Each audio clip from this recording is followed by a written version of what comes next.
গৌৰীপুৰত অৰুণোদয় আঁচনিৰ নামত ব্যাপক অনিয়ম। অৰুণোদয় আঁচনিৰ তালিকাত নাম অন্তৰ্ভুক্তৰ বাবে বিভিন্নজনৰ ময়মতালি। তালিকাত নাম নাপাই কান্দোনত ভাগি পৰিছে এইসকল হিতাধিকাৰীয়ে। কেমেৰাৰ সন্মুখত উচপি উঠিল এইসকল প্ৰকৃত হিতাধিকাৰীয়ে।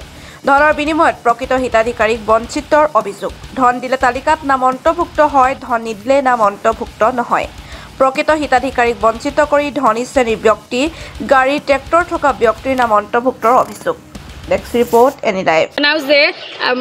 সবে অৰুণোদয় পাই আছে, বিল্ডিং থকা ঘৰেও অৰুণোদয় পাই আছে, চাৰি থকা ঘৰেও অৰুণোদয় পাই আছে। আমি কিয় নাপাওঁ? আমাৰ ভাঙা ঘৰ, ভাঙা দুৱাৰ কিয় নাপাওঁ?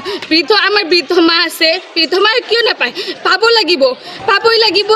আৰু আপোনালোকে ইনকুৱাৰী কৰক, চাৰ্ভে কৰি পঠাওক। আপোনালোকে মাটিয়াবক চাৰজগীপাৰাৰ ওচৰত তো আমি মহিলাবিলাক একগোট হৈছোঁ। তাৰ কাৰণ হ'ল যে আজি এই মহিলাবিলাক মানে আগতে অৰুণোদয় পাইছিলে, কিন্তু এতিয়া যেতিয়া নতুন যিটো লিষ্টত নাম দিছে এই মহিলাসকলে নতুন লিষ্টৰ পৰা বঞ্চিত হৈছে। কিছুমানে আগতে পাইছে, কিছুমানে পোৱা নাই। তো মোৰ চৰকাৰৰ ওচৰত মানে এইটো মানে বিনম্ৰভাৱে অনুৰোধ জনালোঁ যে আমাৰ এই মহিলাকেইটাক যাতে আমাৰ অৰুণোদয়খনৰ পৰা বঞ্চিত নকৰে। আমি ইয়াত দুখীয়া মানুহ, আমাৰ অকল এই 2 কটা মাটি বা 1 কটা মাটিহে আছে। আমি এটা ঘৰত থাকোঁ, তাৰ বাহিৰে আমাৰ একো নাই। তো যদি আপোনালোকে ওপৰৰ পৰা যদি তদন্ত কৰিব বিচাৰে, আপোনালোকে আহক, আমাৰ ঘৰখন চাওক। এই এটা চৰকাৰী ঘৰত সিহঁতে বা আমি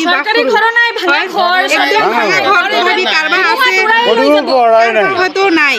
তো মই মানে হাত জোৰ কৰি মই অনুৰোধভাৱে কৈছোঁ, আমাৰ যিকেইটা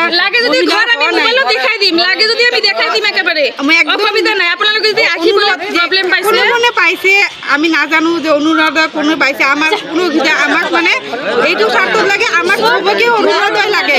এইটো বিনম্ৰভাৱে মই অসম চৰকাৰক অনুৰোধ জনাইছোঁ। ধন্যবাদ।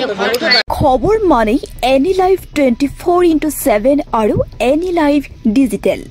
যিকোনো খবৰৰ বাবে যোগাযোগ কৰক 9387734920 আমাৰ এই নম্বৰত।